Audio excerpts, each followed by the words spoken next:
Ladies and gentlemen, welcome to the Real Riff podcast. My name just so happens to be Bill Markey. And my name's Thomas Angelo. Yep. You look tired. Tired. My voice is gone. I'm exhausted. Yeah. Just a lot of running around lately. We are recording this midday on Thursday, the 13th of November. I know you've been super busy with a bunch of stuff over at school. Yep. And I have like a semi-formal dance this weekend. I'm shooting a short ooh, film this weekend. can you talk about the short film at all? Is there I don't want to anything I you don't can want to give say? anything away yet, but Okay. it's a project I've been working on for a while, and it's been Yeah, really you hard. It's been really hard to schedule it. So I'm excited. You mentioned that in text the other day, and I was kind of like, I didn't like kind of was like, wait, what short film? Like I was in the yeah, middle of no, doing stuff. that takes planning. That takes a lot of fucking time. And going through the school and having to do all their permits and everything, it's very annoying. On a future episode, is that something I assume we have to talk about that? Yeah, no, we'll talk about it eventually Yeah, when the time comes, but that's going to there's get not us I some have not spotlight. much to say right now. Yeah. Well, I mean, that does, though, however, lead into, and I didn't plan to talk about that, but it Yeah, actually, no, I no. really didn't. It just hit me. But it does lead into today's conversation, which is going to be about Shelby Oaks. And then we're also going to do a little bit of a talk about the wave of horror directors and those within that genre and like their directorial debuts and whatnot and the impact that they're having today of like the newer crop since Yeah. this is the as we get into the tale of tape the directorial debut. He also wrote the movie along with his wife and produced it, and that happens to be Chris Stuckman. Also, Mike Flanagan, who is a big name in horror, he executive produced Shelby Oaks. This movie just recently came out October 24th of 2025 after it had its debut a little over a year ago at Fantasia at the International Film Festival back in July of 2024. This movie went into production in 2022. So it's been quite the journey for Chris Stuckman. This movie stars Camille Sullivan, Brendan Sexton III, Sarah Duran, Derek Mears, and amongst a slew of others. And of course, Keith David Yeah, that was pops up cool. in this film. I told you I'm like, wait till you see what pops up. Cinematography by Andrew Scott Baird. This movie was distributed by Neon. It's a lean 91 minutes. The budget, from what I'm seeing, is 1 to 1.4 million, and its box office has been five. So as of right now, this is I mean, I think it's finishing up his run. Profitable film. Yeah, This I was is surprised I was able to catch a screening of it last night. Me too. So I saw it the day it came out. So I was surprised that you were able to still catch one. Yeah, no. This is about a woman who is looking to find her missing sister, who was a big part of this YouTube show called the Paranormal Paranoids, where they essentially just investigate paranormal stories and entities and happenings and whatnot. And she goes missing, Yeah. and this woman, her sister, goes to find her. So this also, one more thing, happens to be the most funded horror film on Kickstarter. It raised over $650,000 back in 2022. So flash forward, a little over 3 years later, now Chris Stuckman has himself in theaters with his first big movie distributed by a big company in Neon. And you're the one who actually introduced me to Chris Stuckman. We were seeing the movie together, literally together, by Dave Franco and Allison Brie. The preview came on, and you're like, "Oh, this is this podcaster, YouTube reviewer, whatever." I'd never heard of him, and then you opened the door for me for Chris Stuckman. So, what do you know about Chris Stuckman? What did you think of this movie? I've always been a fan of his channel ever since I was like pretty young. I want to when I first got into movies, like 7 years ago, almost. I probably started Wow. watching Chris Stuckman, so he's been the YouTuber that I've always been following. He recently transitioned his reviews to only being positive, so he only talks about movies that he liked because now he's a filmmaker. He doesn't want to put other filmmakers down. So that's been like a topic of interest for people surrounding him. Some people don't really respect him anymore because of that as like a critic. But nevertheless, I just thought that was interesting. But I actually donated to the Kickstarter for this film. Right. I think like one of the rewards I don't know, I remember the exact amount I donated, but I think the reward I'm getting is like a DVD, a Blu-ray of the film, and like a poster. Oh, nice. And I was an idiot. I don't know why I didn't look. I think they have all of the Kickstarter donators' names in the credits. They do. And I didn't. Oh, in the credits. Yeah. Oh. And I didn't didn't stick around to see that. So I think I may be on there, but I'm not sure. Well, probably when you get the DVD or Blu-ray. Yeah, no, I'm gonna take a look. And honestly, I kind of dug this movie, so I was like, yeah, I'll rewatch it. Yeah. Oh, that's cool. And also one other thing, as somebody who donated, the main poster for Shelby Oaks is the face of the girl who's gone missing. And if you look at that poster and zoom in, it's made out of all the names. Yeah. Yeah. I don't think I'll be able to find my name on that one, but I've zoomed in and like I've noticed it going alphabetical order, and I'm like, okay, I think I know where he should be. But then when I kept zooming in, it started to get blurry. Yeah, no, it gets way too blurry because there's so many names. But I like weirdly kind of dug this movie. I know some people are pretty like low on it, and I know why people are low on it. Like I know why. Like I know what flaws people are picking at. There was just enough here that like kind of freaked me out a little bit. That it worked well enough, you know? I think this movie works way better when you don't know what the threat is. When you learn what the threat is in this movie, the scares definitely get reduced by like 50%. That is something I think... I don't know, do you agree with that? Are we gonna just talk about we don't have to get into spoilers just yet, but like when the threat of the film is revealed, I think it is a little like underwhelming. Not even that it's underwhelming, but it's very over the top the way he chooses to go with it. I mean, my in a one way. thing is, I mean, the scares definitely got reduced when they were like showing the footage of her sister in the room getting freaked out, and she goes into the emptiness of the hallway. That was crazy. There's a lot of like shadow play too. Yeah. There's footage of a VHS or whatever, recording where you see what happens to certain victims of the movie, and that's disturbing. Yes, yeah, that really got to me. I feel like I was the only one reacting in my theater. There was like 4 of us, and I just kept like visibly saying like, "Oh my god, oh fuck," like out loud. Really? They probably thought I was annoying as shit, but I mean, I did get creeped out, but at some point it hit a point of the film where I was like, oh, it's one of these movies. Yeah. It got a little modern day horror tropey for me. That reveal still surprised me though.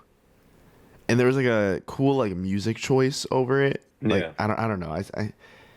It definitely is. It was definitely one of my main critiques of Together.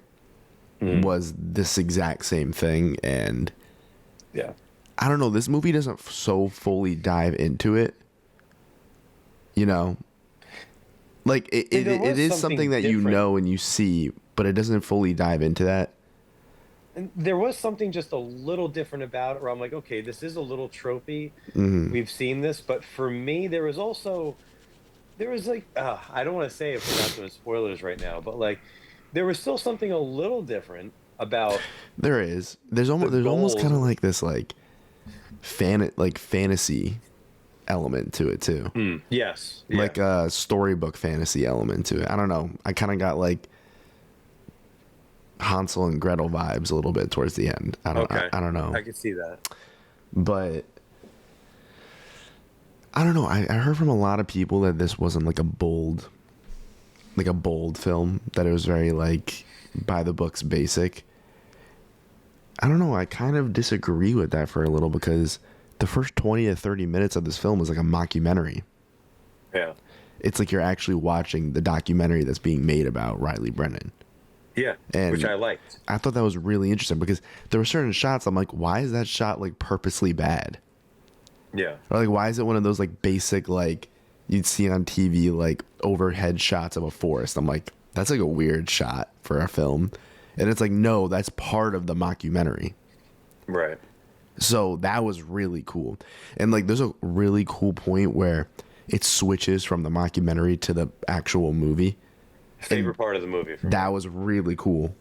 Yes. Because then there's a really big scare right after that happens, and then that got me. Right before the cut to the I saw title. it. Right before the cut to the title card. I saw it like a month ago, so the scare is not fresh in my head right now. You're gonna have to remind me when we get to With the it. spoilers, yeah. What did you really think of this film though? As I said when I was cutting the post theater reaction to it, like I said something along the lines of like, look, this isn't anything nuts, Yeah, but no, like it isn't. I'm happy to support this movie. And all things considered, who am I to say? But I think for a first time debut, I mean this isn't a bad debut. It's not. I mean, I listen, mean, there's some really bad CGI, yes, like but the truck pulling up to the yeah, that did not look good. But no. this is a Kickstarter movie. Like I'm glad that this movie exists. Hmm. So it's There's hard for there's me enough to for me to chew on with the film, yeah. you I know. I agree. And there was something different. Again, it was a little tropey, but when we get into the spoilers, there was still something a little different about it. Where I'm like, Yeah, okay, like I have a critique of Opus because Opus is very, it derivative. just very. This movie does some stuff that's a little different, and I like the way his lighting is. There's scenes at the end where you Oh see, my god, the lighting in like the final setting of the film yeah, is tremendous. terrifying. It's really scary. Tremendous. The way he shoots the old woman and her face in the darkness and whatnot. I Yeah. mean, it's tremendous. Like I think it's a strong effort. Despite any little hiccups of the film, I mean, I dug it. Hey, look, there were still moments where it creeped me out. It There doesn't take is. much to creep me out, but there were times I was like, I'd say the first half of the film is very unsettling. yeah, The second half of the film, where it gets into like what it's really about and the threat kind of reveals itself, it's a little like not so scary. I agree. It actually becomes like a little more like action heavy, but there is not action heavy, but there's like a lot happening on screen, and then I'd say like the final like 20 minutes are kind of settles back into some unsettling imagery I agree. in terms Yeah, of how he's using the camera and using filmmaking to make it creepier. yeah. It I, this it's just the actual thread of the film that I'm still like wrapping my head around. do you want to talk about it? Yeah, we can get into spoilers now. Yeah, Jump into spoilers. When you're saying the threat, are you talking I'm about talking about that guy with the dogs. the guy who's living with his mom? Yeah, and like The actual demon? but not that guy. The actual, when I say that guy, I mean like the demon who like has the dogs. Right. Like that supernatural, the incubus demon or whatever. The incubus. Whatever it's Whatever it called. is. It's a little silly. It's a little silly for the tone of the film. And I was I almost agree. like, but and I remember that Stuckmann said that he's such a big fan of M. Night Shyamalan's Signs. And it's almost that same thing where it's like the aliens are really goofy, but the tone of the movie's unsettling. I didn't think about that. You But know yeah, what I I mean, mean? Signs is one of my favorites. But yeah, so I mean, like the last couple like minutes of the film, like when you're seeing the dog, when you just see the CGI like demon hounds on Yeah. screen, like it's like you're watching like a really like shitty film. In Yeah. that moment, it does like lower the quality of it, but I don't know. The idea of it is still cool to me. Like the fact that he just went full balls to the wall with it. I don't mind it. I was more creeped out. And this is where I was saying By it got, the human element of it. yeah, like it got Yeah, a little tropey, but then I will say at the same time, like, okay, so essentially this is a bit of a cult.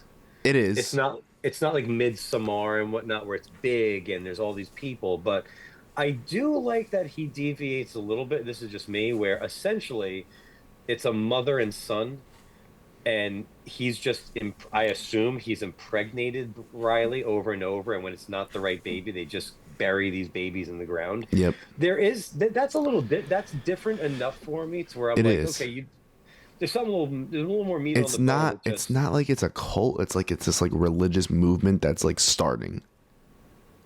true. You know, Yeah, to me, it's not like a full blown cult where there's like 500 members. You know, right. it isn't that. It's like this weird religious ceremonial thing. Maybe this was the beginning of what would grow on to be a cult. That's that's what I kind of meant. That's kind of the feelings Yeah. I felt. But the way that Stuckmann shoots that final sequence within the house, the old lady's house, Creepy as it is shit. really creepy because he does something really interesting with the light on the old woman's face, Yeah. where it looks like she's gonna pop out of the darkness and she's gonna be fucked up. But then Yeah. when you do see the close-ups of her, she's like very normal old person looking. Yeah. You know, and the way the house is shot, it looks bigger than it actually is. Like That's true. The living room looks very vast. it looked vast. Yeah, no, the way Yeah. it looked. Oh man, that cinematography in that final section was like really cool. Really Yeah. cool stuff. Like that. That's where I was like, oh man, he's talented. Like that's where I was seeing like the talent on screen. Interesting. You know, but there's still such big ideas in this film, like having a mockumentary be a part of your film. That opening scare I was talking about was the guy shooting himself. Oh, you mean when he goes to the front door? Yeah. That's right Oh, before yeah. the cut to the title Yeah. cards. That's like the end of the mockumentary Yeah. section. And one issue that I had with the movie, little detail, is there is absolutely no way. She didn't clean that blood off her face. That kind of fucking bothered me. Yeah. Like, I'm like, what is the choice behind that? How come she hasn't cleaned it? Her husband's been sitting with it for 7 hours, and the EMTs have not They, been I like, mean, man, they cut from light to nighttime, and she still had it on her. I don't understand that choice. Me either. That was a very odd choice. I was really thinking Yeah. like, is it some like symbolism of trauma? And I was just like, that still makes no sense, you know? But in real life, you're wiping your face. Almost immediately. Yeah. Yeah. Or EMTs. Or the are doing it. EMTs will wipe you down. Yeah. Yeah. They wouldn't complete leave the sentence, blood yeah. on your face. No, that's like gross. That's got to be like a hazard. But then again, to go back to that scene, this is where I'll give the movie credit. When that guy shoots himself, he references something about being free from her, or whatever it is, and something like that. Yeah. I think it was like she's freed me. And what's cool about that is like you can kind of put it together what that is, but it also leaves it a little like, okay, was this guy just really a victim, even though he's a monster? And like we see that this demon, this incubus, whatever he is really the villain. But then he says, well, she freed me or whatever. So it's like, okay, is that his mom? Is he just a psycho who's referencing she is Riley? Mhm. Like, and it's cool enough to where I'm like, I kept thinking back to him saying that. And I'm like, unless I'm just stupid, I'm like, I don't think there's any true confirmation of like that guy and like what exactly happened to him. Yeah. There really 'Cause he was a- there really isn't. That's kind of up to you. You're kind of up to make those interpretations yourself. Which I do enjoy. No, me too. Yeah. I feel like the movie leads you to believe like this was all the mother. Yeah. But then it's also this demon thing. Like, There was this idea of like the demon standing at her like second story window and the cracking at the window. yeah. I found that really creepy. I found what creeped me out. I agree with that. When he was there, I was like, oh, is when they showed the footage of Riley, and when she opens the door, there's just like a blurry image of the demon in the window. Yes. Yeah. Like that was like, okay, that's when I was like, I think this movie's gonna scare the shit out of me. Mhm. The opening of that film, I agree, was It's really well fucking done. It's awesome. scary. It's scary because Yeah. there's some like human person moving in the shadows of the door, but there's also that demon in the window.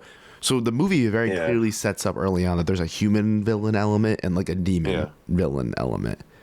And it builds up to like the whole pregnancy thing and everything pretty well. Like there's hints of pregnancy and stuff throughout the Yeah. film. I don't know. I think it builds up to that little like religious thing well. And I'll get into like the real life aspect of that. I don't know. I don't think I told you this, but like Chris Stuckman's even like came out and he talked about it. He was a part of the Jehovah's Witnesses. I didn't know that. So like very strict religious upbringing. He was not allowed to like watch certain movies, and something very interesting and I think kind of ties into what this movie is his sister got shunned from the Jehovah's Witnesses, Oh, and that's like excommunicado. You can't talk to your family. So he didn't see his sister for like decades. wow. So then this movie is about a sibling trying to find another sibling, and that sibling's being held by an oppressive religious force. Wow. Okay. I don't know. That's cool. There's no way that has to be. Yeah, right. Yeah. Like that's too similar. Oh, that is Yeah, so. yeah. That's real. That's actually really interesting. I think You're a might Jehovah's Witness, right? that might I'm a Jehovah's Witness.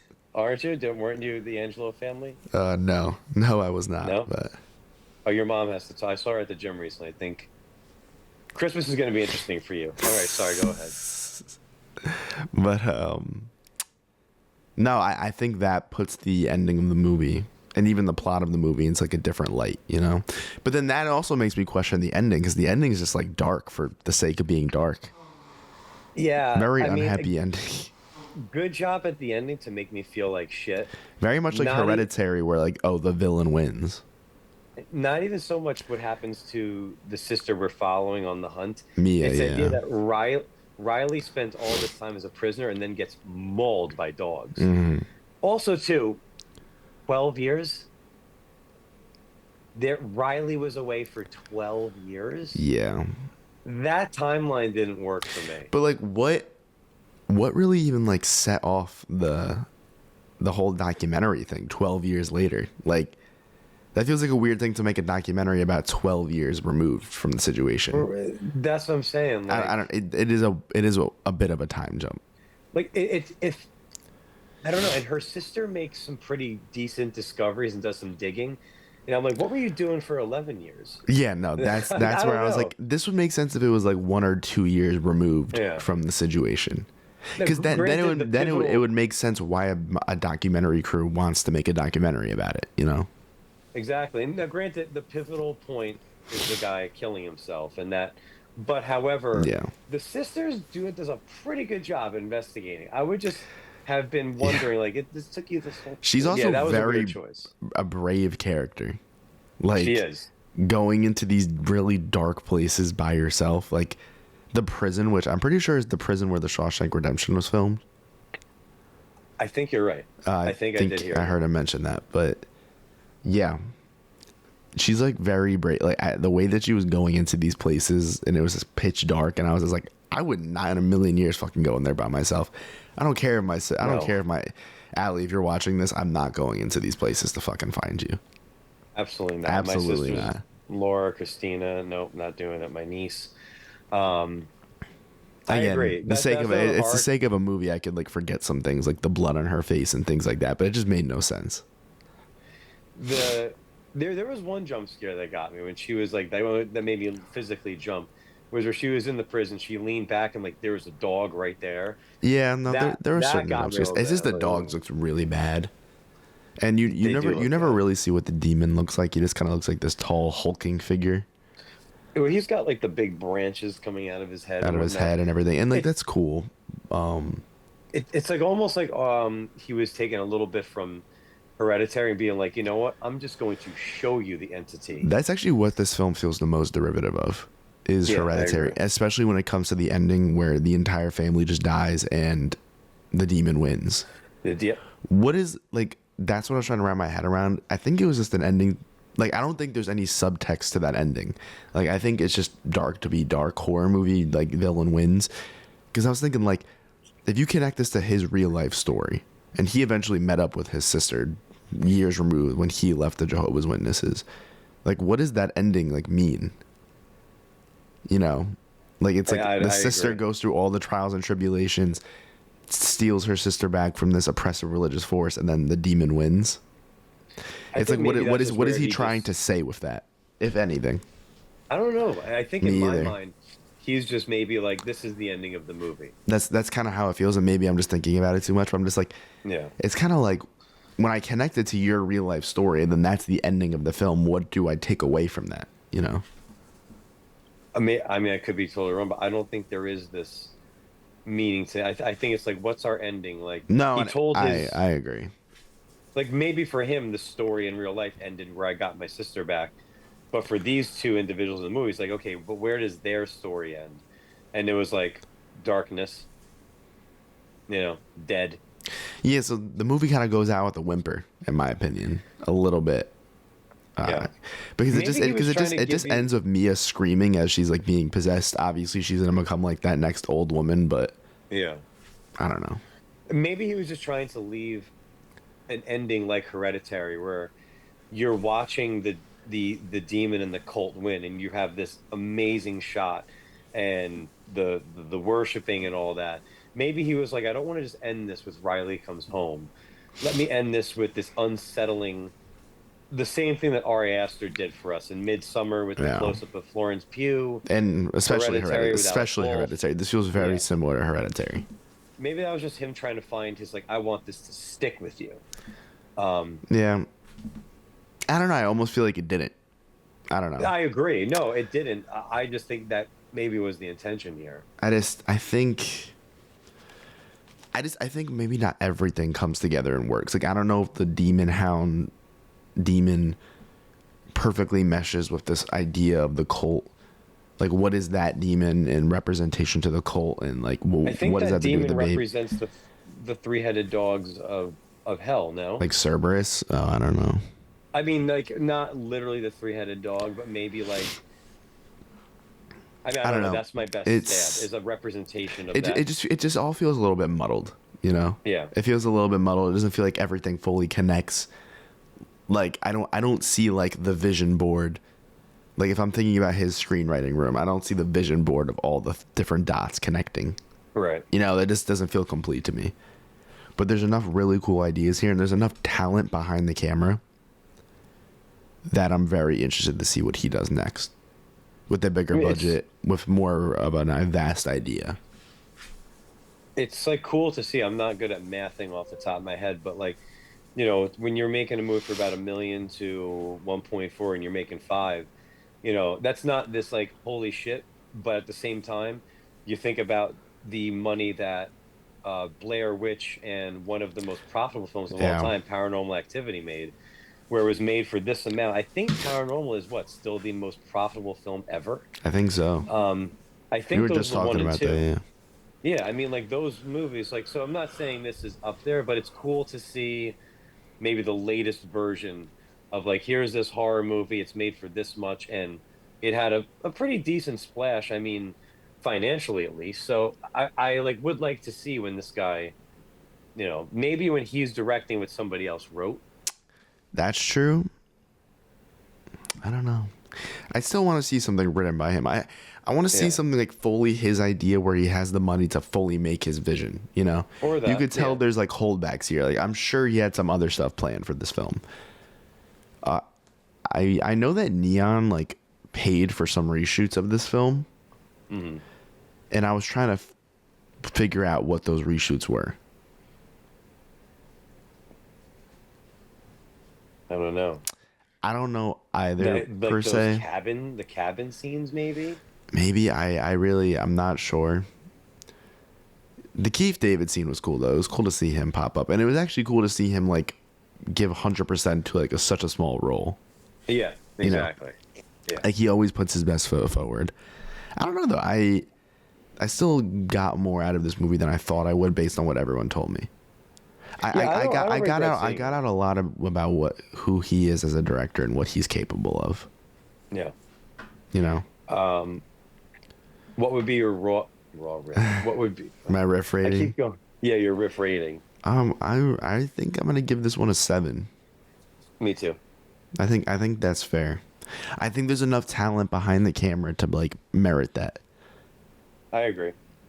Yeah, this is a movie where I'm like, it's not like the first time seeing Robert Eggers. No offense. I'm like, oh, I can't wait to see what comes after The Witch. Yeah. But with Chris Stuckman, it's like, okay, yeah, I'm on board to see like him with the money and whatnot behind something like The Witch, Mm-hmm. like to see Hundred that. percent. 100%. And no offense to the cast, like an Anya Taylor or a Nicholas Holt, like seeing what's one of them, an actor like that, whatever the fuck, like a Although like big, this main actress who I've never like seen before, she did pretty good.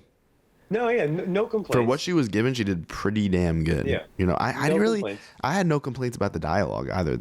Too much, you know. I thought Yeah. it was all pretty good for the most part. Like maybe could have Now, used the pastor too, but it was pretty good. I agree. Now, well, one thing I made a little bit of a list here. Mm-hmm. So this list is of some of the more recent crop of horror directors and what their directorial debuts were. And I threw in a little bit of where even if their first big movie wasn't what we know them by or what we remember them by, it's where they're at right now. And I'll give an example. So, just to rifle off a few and to talk about where they're at now, and I think it actually talks to the state of the genre. Okay. You look at, and I'll just go through this quick little list here I made. Zach Kreger comes along, Barbarian. We see where he's at now. With Robert weapons, yeah. Eggers does The Craigers Witch. is really interesting because he's just skyrocketing Yeah. almost faster than And anybody. Like it was so quick. Immediately, Resident Evil. Immediately, you the know, Gladys prequel. Gladys prequel. Everything. You know, Yep. it was like holy shit. I mean, obviously he has the power of Warner Brothers behind him, and Warner Brothers is like a force right now. But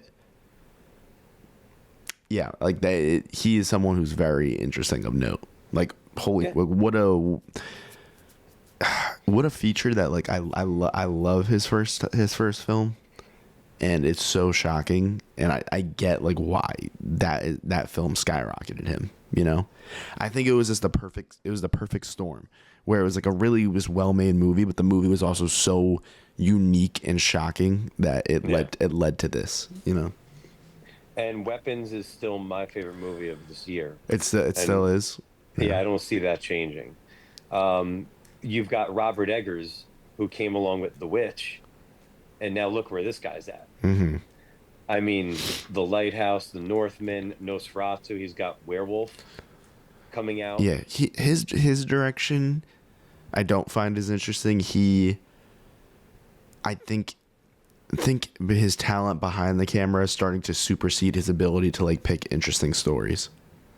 Interesting. So Okay. I'm curious to see if I'm gonna like the werewolf story, because I feel like the Northman plot wise and especially Nosferatu plot wise I did not find very interesting I agree. The compared Lighthouse to is still my favorite thing he's done. the lighthouse feels like the perfect coalescence of a really interesting story and his talent for filmmaking. You know what I I mean? agree. The other ones feel like a little bit skewed on that scale. You have one of your favorite guys, Damien Leone, who came along with Ninth Circle, and now where, I mean, he's one of, like, I would say, would you say he's one of the biggest names in horror with what he's been able to do with I don't Terrifier? think he's the biggest name yet, but I mean, one of, like, in horror that pool. fans definitely know of him. If I were to ask my dad who Damien Leone is, he wouldn't know. But True. in terms of horror fans, he's definitely rising. He is definitely rising. Once he gets something other than Terrifier under his belt and is a success, that will be interesting to go back I to mean, this conversation about him, because he's just Terrifier right now. You know, he was an indie success. What else is next for him? We'll see. look at where, again, Ninth Circle's his debut. Look at where Art the Clown is now. No, yeah, I've actually Like I Halloween went back Horror and watched Nights. all those short films. Did you? That's what I'll say. I think I think when it comes to Damien Leone, I think Art the Clown and Terrifier are bigger names than he is. So That makes sense. you know, I when you think of Jordan Peele and Get Out and Nope and all those, you think of Jordan Peele more so, not the actual film. Well, Jordan Peele was next on my list with his But debut, you Get know, Out. Jordan Peele also had the comedy belt under him already, so he had all Yeah. of that comedy world. That's what he was known for, and then he moved on to this other success, got this other success under his belt. We know him for the name. When you think of Damien Leone, he just has Terrifier, and you just think Like, when you think of Terrifier. If you're a casual fan at Universal Studios, you're at Halloween Horror Nights, you see Art the Clown, you see Terrifier, you think, oh, Terrifier, those movies. You don't think, oh, Damien Leone made that. right. You know True. what I mean? That's Jordan Peele is the brand, but Terrifier is like the Yeah. brand, not necessarily Damien Leone. yes. So when does he get for his name to be a brand? That will be interesting. Here's a director I throw on this list who maybe I wouldn't say he's a horror guy, Yeah. but he's relevant right now. His first movie was definitely had horror elements, sci-fi horror, and he's a director who I'm very excited to watch as he grows, and that is Dan Trachtenberg, Oh, okay. who is right now Predator Badlands, which fucking ruled. I haven't seen it Like yet. awesome. Gonna see it again. He debuted with 10 Cloverfield Lane. Now he's not a guy who's like directing horror, but Predator, has those horror elements to it. 10 Cloverfield Lane is sci-fi horror. Yeah. Doesn't mean I'm expecting this guy to stick in horror, but I threw him on the list because there's those tones where he's got horror in the movies he's done, and he's a bright dude. He's hitting home runs Yeah. between Prey, Killer of Killers, Badlands, and 10 Cloverfield Lane. I'm excited to see what comes out of this guy. Is More and Killer more. of Killers the animated one? Yeah, I didn't see that one. Yeah, me But either. yes, but it's got high reviews. And it's interesting. Like this guy, he's 4 movies deep, and Yeah. he's building a resume. I'm excited to see what comes next from him. Whether or not he's sticking in sci-fi horror or just going to continue with the Predator. But I had to throw him on that list for that reason. 100%. One guy who's very relevant right now because he's got his 40th movie in the last 2 years coming out today, and that is Osgood Perkins, who debuted with The Black Coat's Daughter. He made his biggest splash with Long Legs. Then he came out with The Monkey. As of today, he's got The Keeper, or Keeper. Yeah, I guess Keeper just came out today. Keeper coming out. That's a guy who's just chugging along, building momentum. The trailer for Keeper was really good. Very. Yeah. I have no idea what it's going to be about, but I'm far more interested in Keeper than I was The Monkey. Like going in trailer wise. Monkey, well, I feel like during the trailer you knew what the gimmick was and you knew what the gimmick of the film was going to be, and I feel like there was nothing much more than that. Keeper looks like it has some secrets. It does. So I'm very interested, and it looks like it's going to explore 2 different perspectives, which will be interesting. I'm just nervous if they gave away too much in the trailer. Oh, I guess I don't remember enough from the 'Cause trailer. there It just is looked like there was a lot of latest shots of trailer. violence and craziness. The latest trailer, which came out I think last week, I'm like, oh, I don't know if this is a little too much. And in terms of like what the direction of the film was. Imagery. Oh, okay. I was gonna say there was some.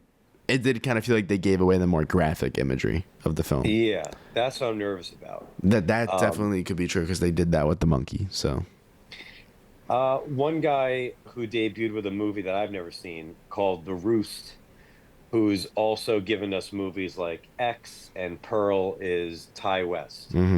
Um, you're a Ty West guy, right? for the most part, I'm not like a huge fan, but Yeah. I enjoy X and Pearl. Yeah, I mean, Pearl has gone on to become, would you say like iconic for like a female horror, or is it more so the Mia Goth effect? I think it's actually more. It's way more so Mia Goth. I don't think the character of Pearl is iconic. Yeah. I think Mia Goth is iconic. I think that's I think so the more too, fair yeah. way of putting it. Like, I don't think Pearl's like an all-time slasher villain because she doesn't Agreed. really kill that many people. I mean, That's she does, but I'm thinking across both movies. it's X and Pearl. yeah. Pearl's much more small scale, so you don't really remember it for the gore and the kills. It's more so the acting performance. True. I think Maxine has some things to love about it, but it just doesn't fully come together for me. I agree. That ends up being a little underwhelming. But the idea of the trilogy representing the different eras of filmmaking and horror filmmaking especially is cool. Yeah. And then I threw on this director who started with a movie, and I'm gonna probably say it wrong. Stygian. And he went on to direct an insanely profitable horror movie that has left a legacy and continues to, in the form of the first Saw movie, and that would be James Wan. And Saw was not, I mean, to where Saw is at is insane. The first movie crushed it. There's been 10 of them, and Yeah, I heard just, Saw. I heard Saw 10 was really good, but I never checked it out. I saw it. It's It was really good. it's good, right? It was good. And now I should have looked this up beforehand, but it's coming to mind. Is it Blumhouse is acquiring Saw? Somebody is acquiring Saw now. I could look it up. Like, I don't know. I If, bel I know Blumhouse is very closely connected to James Wan. maybe it is them. But I believe the Saw franchise was acquired um, by somebody else, and they were talking about laying more. And Oh, it also does too, say there's Blumhouse has acquired a 50% stake in the Saw franchise from producers of Twisted Pictures. there you go. So you've had 10 Saw movies, and that's not counting Spiral. So you've got Oh, 11 okay. of these. I guess so. I wasn't counting Spiral, but you've got 11 of these films with more to come. I mean, this is rivaling the Fast and the Furious. Yeah, this did happen back in June. I just completely There you forgot go. about it. And I mean, James Wan hasn't been attached to all of them, but for what he did with the first one to build up this legacy, it's literally the Fast and Furious of horror movies. Essentially, yeah. Essentially. Yeah. So you have your 10 films, and you even have your spin-off, the way that Fast and Furious had Hobbs and Shaw and whatnot. Tommy's dying right now. I'm so sick, dude. It's insane. For those of you watching on the video, we're that's a cool poster behind you. Oh, yeah. I just want to give an extra shout out to Tommy for pulling this together today. Oh, man. How are we doing? Not great. We were just beginning to wind down anyway. I was just imagining I had 10 more directors to get to. Oh, I don't know if I make it. I'm like, all right, number 7. I mean, did I leave? I feel like I pretty much touched on the crop. No, you some of touched on these. everybody. I mean, we didn't fully dive into Jordan Peele, but we talked about him enough. I mean, these are all the biggest voices right now, I think, I agree. of all the different So- sides of horror. So I feel like you can't even really talk about Ari Aster anymore because he hasn't made a horror movie in the past 2 years. Fuck. Well, maybe that goes to say something that I forgot about Ari Aster. Because when did Midsummer come out? 22? No. No, it came out earlier than that. 2019. Yeah, 19. It was 2019. Yeah, 2019. Yeah, Yeah. that's true. I forgot about So that's the Ari last time Aster. he made a horror movie. I mean, I know Beau is Afraid and Editing have horror elements, but they're not horror movies. No, that's why I guess he naturally didn't come to me to think Midsummer is like one of my favorite movies of all time. Yeah, I think he made. And you know what's funny is I think he made like the most influential films, and then kind of like dipped, and then now everyone's True. just pulling from his crop essentially. I know you're dying because of this cold, but I have to ask you, out of the list of people I came up with, Yeah. is there the top one who you're like, this is the guy that I'm most looking forward to seeing what's next? Zach Cregger's, I think. I'm up there too. I'm Yeah, between even two. ahead of- Out of the names you said, Zach Cregger. Can't wait to see what his Resident Evil film is going to look like. I don't really care for the Gladys prequel, but I'm really interested to see what Resident Evil prequel look and the Resident Evil adaptation looks like. And then very interested to see what Jordan Peele's next film is, obviously. But I'm really curious to see what Terrifier 4 and the future of Damien Leone's filmmaking career looks like. I would agree with that. And then obviously to tie this all back together, I'm really interested to see what Chris Stuckman does next with a bigger budget and a more vast idea. Exactly. That kind So of with kind of puts me right where I'm at. Well, with that said, everybody, please remember to like, subscribe, share, write a 5-star review, spread word of mouth. Spread this podcast the word of mouth. That is the best way to help out. We're not done with horror, not by a long shot. We will eventually cover Welcome to Derry. Yeah, One of we're gonna do a HBO's season long review of that compared to covering it weekly. One of HBO's, not HBO Max, one of HBO's most successful shows ever. Which That's is really insane. really interesting. I'm also I'm rewatching Stranger Things right now too for season 5. I have to eventually. So if you that. don't cover that by the time like the finale comes out, I may just have to cover that by myself. Yeah, dude, I have not watched one episode of Stranger Things. Yeah. So you may have to. I'm just really excited because I heard they're releasing because the finale's coming out on a different day than the rest of the episodes. The finale's actually being released in theaters, so it's going to be an event. That's smart. I'm really excited. smart. I'm really excited to experience that with like a communal process. That's smart. You go dressed up as like a demigorgon. Is that what they call I'm gonna them? dress up as like 11, the girl with the mind 11. Oh, Millie powers. Bobby Brown. Yeah, Nice. Okay, shave your head and be like a 12-year-old girl. But it's my spirit animal. So anyway, yeah, we have plenty of horror, and at some point we are going to discuss this whole year, Yeah. not just in review, but of horror, because this has been another year of horror movies fucking crushing it. And then I'm assuming we'll also I know we're behind, but we'll also cover spring. We'll cover Springsteen. We'll cover Begonia. We'll cover Predator. We'll cover Keeper. And Running Man. Running Man. So I guess those Yeah, will probably be like the next 5 reviews that'll be up. that's this weekend. Yep. Yeah. In terms of Running Man and Keeper. So Yeah. I can't wait until you see Begonia. Really? Yeah. No, Oh, I'm dude, very Begonia is excited. right up there for me. Right up there. I was between that and Shelby Oaks, and I was like, you know what? Shelby Oaks is the one that came out the last, like, and I want to catch it in theaters. I feel like it was like I went agree. to like the last showing. Yeah, I was gonna say I'm so surprised you got to see that movie. I think it's just because I'm in Chicago. I guarantee there's no back at home still I playing. don't think so. Probably Yeah. not. Probably not. So, All all right, right, everybody. guys. What? No, I was saying, all right. I'm trying to sign you up because you're like sneezing over there and you just keep going. Yeah, I know. I was like, I gotta get my guy home. So I'm next to a box of tissues. So thank you for joining us, everybody. My name is Bill Markey, Thomas Angelo. and this has been the Real Riff Podcast. Bye, everybody. Bye.